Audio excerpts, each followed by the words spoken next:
हम अध्याय 1 लेके चल रहे थे और आपको इसमें हमने बताया था कि रिलेशन एंड फंक्शन, जो लेसन का नाम है, पाठ का नाम है, उसमें हमने रिलेशन यानी संबंध के बारे में आपको पूरी से पूरी तरह जानकारी दे दी। अब बात हमने कहा भी था कि सबसे पहले हम बात केवल और केवल किसकी करेंगे, रिलेशन की करेंगे। अब बात हम करेंगे फंक्शन की या फलन की। तो एक बहुत आसान सी भाषा में समझ लेते हैं कि फलन क्या है। गणित में जब कोई राशि का मान किसी एक या अधिक राशियों के मान पर निर्भर करता है, ध्यान से सुने, गणित में जब कोई राशि का मान किसी एक या अधिक राशियों के मान पर निर्भर करता है तो इस संकल्पना को व्यक्त करने के लिए फलन शब्द का प्रयोग किया जाता है। इसी भाषा को हमने मैथमेटिकली कैसे लिखा, ए तथा बी दो समुच्चय हैं, ए से बी में कोई एक संबंध बन रहा है जिसे हम एफ से दिखाएंगे, जो ए के प्रत्येक अवयव एक्स एलिमेंट ए को बी के एक अद्वितीय अवयव एफ एक्स से संबंधित करता है। ए से बी में फलन कहलाता है, इसे f maps A to B से निरूपित करते हैं। तो ध्यान देंगे, जब भी कोई समुच्चय किसी समुच्चय में मैप करेगा तो प्रत्येक का एक यूनिक फलन बनेगा। क्लियर हो रहा होगी बातें, समझ में आ रही होंगी कि प्रत्येक फलन का एक यूनिक फलन बन के सामने आएगा। कैसे, चलिए एक बड़ा छोटा सा एग्जांपल देख लेते हैं, उसके बाद हम आपको बताते हैं। तो चलिए देखिएगा, एक ग्राफ के माध्यम से बताते हैं आपको। अगर हम कहें कि ये एक ग्राफ है, क्लियर है, तो इस ग्राफ में हम क्या देखें, एक इधर भी बना लीजिए। चलिए इस लेखा चित्र में हम एक ऊर्ध्वाधर रेखा खींच दें, एक ऊर्ध्वाधर रेखा क्या कर दें, खींच दी जाए, तो वो y के 2 पॉइंट पर कट कर रहा है। मतलब fx के लिए y के y1 और y2 दो मान मिल रहे हैं, एक यहाँ y1 मानते के दिखाते हैं और एक y2। तो जब इस तरह की कंडीशन बनेगी तो ये फलन नहीं है। तो फलन कब है, ऐसे, इसमें अगर एक ऊर्ध्वाधर रेखा खींचिए तो एक x के मान के लिए y पर भी एक ही मान, अगर यहाँ x1 मानते हैं तो यहाँ y1 मानते हैं, तो एक x के मान के लिए एक y1 मान मिल रहा है, तो ये एक फलन है और यह फलन नहीं है। तो क्लियर हो गया होगा कि हमने अद्वितीय या यूनिकनेस की बात क्यों की थी, कि किसी भी फलन का एक यूनिक मैपिंग होता है। ये तो समझ गए। फलन चलते हैं फलन के प्रकार पे। फलन का प्रकार क्या है, फलन के प्रकार में आपको ये 5-6 जो भी हैं पढ़ने हैं, 5 तो, एक ऐकिक, बहुएक, अच्छादक, अंतःक्षेपी और संयोजित। तो एक एक करके शुरू करते हैं। पहले हम इस पूरे को समझा देते हैं, उसके बाद इस पर सवाल बता देते हैं। या चलिए, तो आइए, हमने आपको फंक्शन बता दिया, अब फंक्शन के टाइप्स बताते हैं, टाइप्स ऑफ फंक्शन के बारे में बात करेंगे। पहले तो ये मान लें कि फलन, जैसे हमने कहा कि ऐसे दो कोई समुच्चय रहे होंगे, बिना समुच्चय का फलन नहीं होगा, जैसे a और b, इसमें अगर कोई फलन चल रहा हो, जैसे 1 का 1, 2 का 4, 3 का 9, तो इसकी मैपिंग, इसकी मैपिंग और इसकी मैपिंग, तो ये इस तरह से जब मैप करना शुरू करता है तो ये कहलाता है फलन, फंक्शन। अब एक छोटी सी बात और बता देते हैं कि प्रत्येक फलन जो है एक संबंध होता है। संबंध आप पढ़ें क्या है, कि प्रत्येक फलन जो है संबंध होता है, लेकिन प्रत्येक संबंध फलन नहीं हो सकता। ये बहुत ही इंपॉर्टेंट बात है, हमेशा याद रखेंगे। तो चलिए, एक ऐकिक फलन क्या होता है, f map x change to y एक ऐकिक फलन कहलाएगा यदि एफ के अंतर्गत एक्स के भिन्न भिन्न अवयवों का प्रतिबिंब भिन्न भिन्न हो। मतलब ये इस तरह की जब कंडीशन बने तो यह एक ऐकिक कहलाता है। क्लियर हो गया होगा। अब इसके बाद अगला देखते हैं बहुएक फलन, इसको मेनी वन कहते हैं, इसको वन वन फंक्शन कहते हैं, इसको मेनी वन फंक्शन कहते हैं। F map x change to y भिन्न भिन्न अवयवों के समान प्रतिबिंब हो। जैसे इसका प्रतिबिंब देख लीजिए, राम, लक्ष्मण, भरत और शत्रुघ्न। अब इन सभी के पिता क्या थे, दशरथ थे। तो राम के पिता भी दशरथ थे, लक्ष्मण के भी दशरथ थे, भरत के भी दशरथ थे और शत्रुघ्न के भी दशरथ ही थे। तो अब हम क्या देख रहे हैं, x के भिन्न भिन्न अवयवों के लिए, इसको x y मानते चलिए, x के भिन्न भिन्न अवयवों के लिए y में एक ही मैपिंग हो जाए तो इस तरह के मैपिंग को हम मेनी वन मैपिंग कहते हैं। क्लियर हो गया होगा, दिमाग में एकदम बैठ गया होगा, कोई दिक्कत नहीं है। आच्छादक फलन ऑन टू यदि एक्स वाई, यदि y का प्रत्येक अवयव x के किसी न किसी अवयव से जुड़ जाए, कुछ ऐसा हो 1 2 3 4 5, यहाँ पे मान लीजिए 1 2 3 और 4, तो हमने क्या है x और y लेके चले थे, y का प्रत्येक अवयव x के किसी न किसी अवयव से जुड़ जाए, मतलब सीधी सी बात यह है कि x में कोई अवयव बचता है तो बचे, लेकिन y में कोई अवयव ऐसा न हो कि बिना मैपिंग का रह जाए, बिना फंक्शन का, बिना संबंध बनाए रह जाए। तो जब इस तरह की कंडीशन बनी तो इस तरह के फलन को हमने आच्छादक फलन या ऑन टू फंक्शन के रूप में नाम दे दिया उसका। क्लियर हो गया होगा। तो अब आपके दो ही बचते हैं और वो है अंतःक्षेपी और संयोजित। इन दोनों को बताने के बाद हम सवाल पे चलेंगे। आइए देखते हैं अगला, अंतःक्षेपी फलन, इसको इनटू फंक्शन कहते हैं। इसमें क्या कहा गया कि फलन a से b में मैप कर रहा है। अच्छा, अब एक्स वाई समुच्चय ले रहे थे, यहाँ हम a b ले रहे हैं, कोई दिक्कत नहीं है। तो अंतःक्षेपी फलन कहलाता है यदि परिसर हमने आपको बताया कि जब फलन बनेगा तो कुछ a b ऐसा बनेगा, तो परिसर जो है, परिसर यही तो था, ये तो प्रांत है आपका और यही परिसर, तो परिसर जो है b का सबसेट होना चाहिए। मतलब कि एक ऐसा फलन जिसमें जो परिसर है उसमें केवल और केवल किसी के अवयव होने चाहिए, b वाले समुच्चय के अवयव होने चाहिए थे। तो इस तरह के फंक्शन को हम अंतःक्षेपी फलन या ऑनटू फंक्शन कहते हैं। क्लियर। अगला बढ़ते हैं, संयोजित फलन।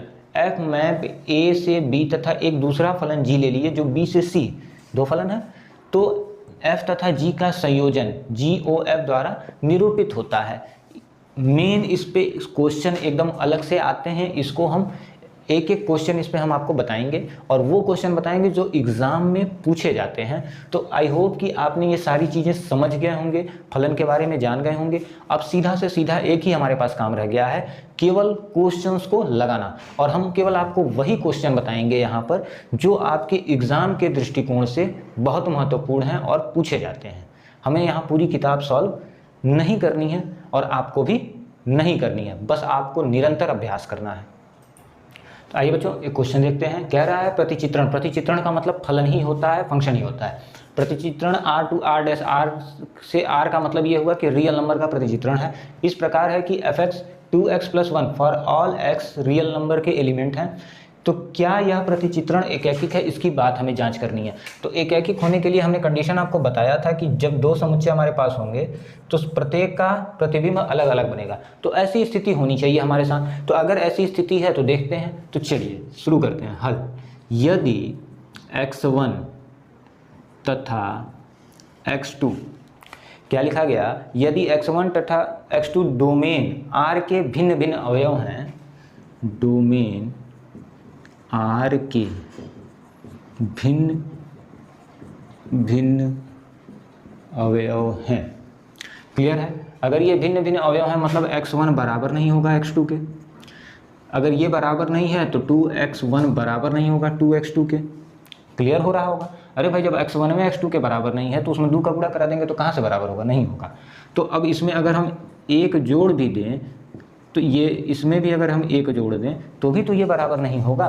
तो यहाँ हम क्या देख रहे हैं कि ये fx1 जो है बराबर नहीं होगा fx2 के।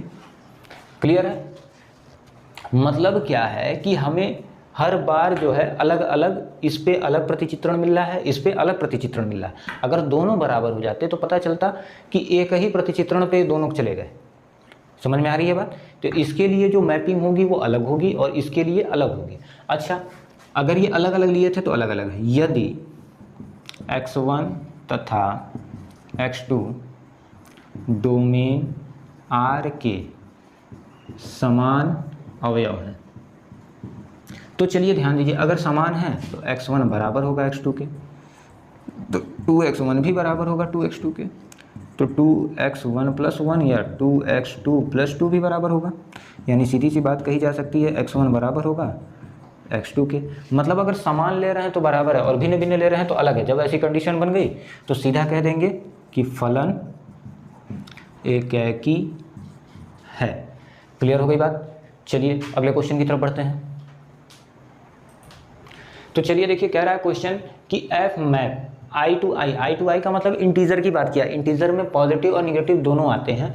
तो F x is equal to x square F elements of I का मतलब क्या क्या है, फिर वही इंटीजर है, तो बहु एक प्रतिचित्रण है। चलिए चेक कर लिया जाए।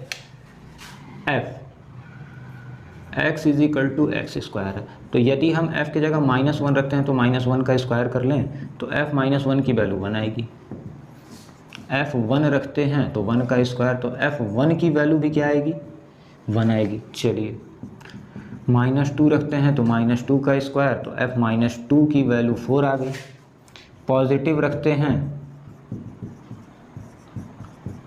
ये भी 4 आ गया। मतलब हम क्या देख रहे हैं कि -1 रखते हैं तो भी 1, 1 रखते हैं तो भी 1।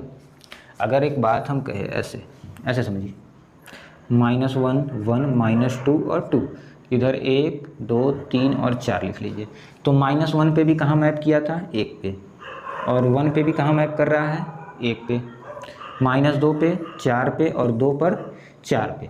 तो अब यहाँ क्या देख रहे हैं कि ये बहु एक मैपिंग है। बहु एक का मतलब क्या हुआ, बहु एक का मतलब हुआ आपका मेनी वन, ये मेनी और ये वन, मेनी वन मैपिंग चल रही है। तो इस तरह के क्वेश्चन आपके एग्जाम में पूछे जाएंगे मात्र और मात्र 1 से 2 नंबर में। क्लियर हो रहा है? चलिए आगे बढ़ते हैं।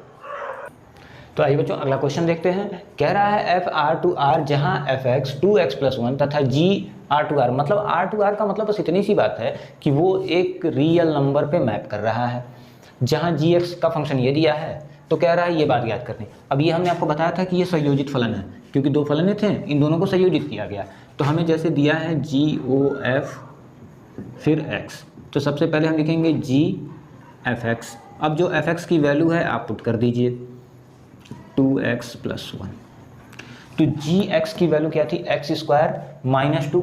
अब यहाँ आपको रखना है x की जगह कितना हो गया 2x+1, पूरे जी एक्स के साथ क्या हो रहा है 2x+1 में चेंज हो गया। तो x की जगह ये आएगा 2x+1 का होल स्क्वायर -2। सॉल्व कीजिए, 2x का होल स्क्वायर प्लस 1 का whole square plus 2 into 2x into 1 -2, 4x² plus 1 plus 4x -2, 4x² plus 1 plus 4x -2। अब इसको जोड़ लीजिए, यहीं हटा दीजिए यहाँ से। चलिए देखिए 4x² 1 -2 -1 हो गया प्लस 4x -1। इस तरह से आपका आंसर आ जाएगा। एक क्वेश्चन और देखते हैं, आगे बढ़ते हैं। आइए बच्चों देखिए, यहाँ अब एक बड़ा इंपॉर्टेंट क्वेश्चन आपके सामने हम लेके आए हैं, और ये क्वेश्चन हर साल प्रत्येक साल किसी न किसी पेपर सेट में ज़रूर पूछा जाता है, और ये क्वेश्चन आपसे पूछा जाएगा कम से कम 3 नंबर में। क्लियर है? तो यहाँ देखिए 3 फलन है एच, और तीनों के तीनों कहाँ मैप कर रहे हैं, आर पर मैप कर रहे हैं। अब इसमें एफ एक्स का जो फंक्शन है x² है, जी एक्स का tan x है और एच एक्स का log x फंक्शन है। क्लियर हो गई इतनी बातें? अब ये कह रहा है कि एच जी और एफ का जो संयोजन आप करेंगे वो कितना होना चाहिए, 0, जबकि x की वैल्यू आपको दे रखी है रूट में π/2। तो चलिए शुरू करते हैं हल। हमें लिखा H0 GOF फिर x H0 GFX। अब fx की जो वैल्यू हमारे पास है वो रखते चलिए। fx की वैल्यू हमने रख दी x² H0 G x² हो गया। अब जी एक्स की वैल्यू tan x थी, तो अब यहाँ जी x² हो गया, तो फाइनल हमारी वैल्यू जो रखाएगी वो रखाएगी 10, और हमने बताया था केवल x की ही वैल्यू चेंज होती है तो x²। अब log x था तो hx की वैल्यू log x थी, तो h और ये पूरा x की जगह पे आएगा, तो log 10x²। ये तो हमने इसका संयोजन करके निकाल लिया। अब हमसे कहा गया कि भाई साहब, क्वेश्चन कह रहा है कि भाई साहब अब x के जगह पे इतना रख दीजिए, तो रख दिया जाए। जो कह रहा है चुपचाप करते रहिए, क्वेश्चन में कोई दम ही नहीं है। π/2 का स्क्वायर log 10 है, और इसको जब स्क्वायर करेंगे तो स्क्वायर से रूट कट गया, π/4 log 10। π/4 का मतलब कितना हो गया 45, और 10 45 की वैल्यू 1 होती है, पता होगा, शायद यहाँ ना दिखे तो उधर देख लीजिए। log 10 45 हुआ, तो log 45 की वैल्यू 1 और log 1 की वैल्यू होती है आपकी 0, तो this is the fruit. Clear है? तो इस टाइप्स के क्वेश्चन जो है आपके एग्ज़ाम में अरेंज किए जाएंगे। बस इतने से इजी क्वेश्चन है, देखने में बहुत कठिन लगेंगे, लेकिन आपको बस क्या करना है, एक एक स्टेप जो है सॉल्व करते चलना है, आंसर अपने आप आता चला जाएगा, कोई दिक्कत होने वाली नहीं है। इसी के साथ इस अध्याय का समापन होता है। अब हम आपसे मिलेंगे नेक्स्ट लेक्चर में एक नए अध्याय के साथ, जिसका नाम है इन्वर्स ट्रिग्नोमेट्री फंक्शन।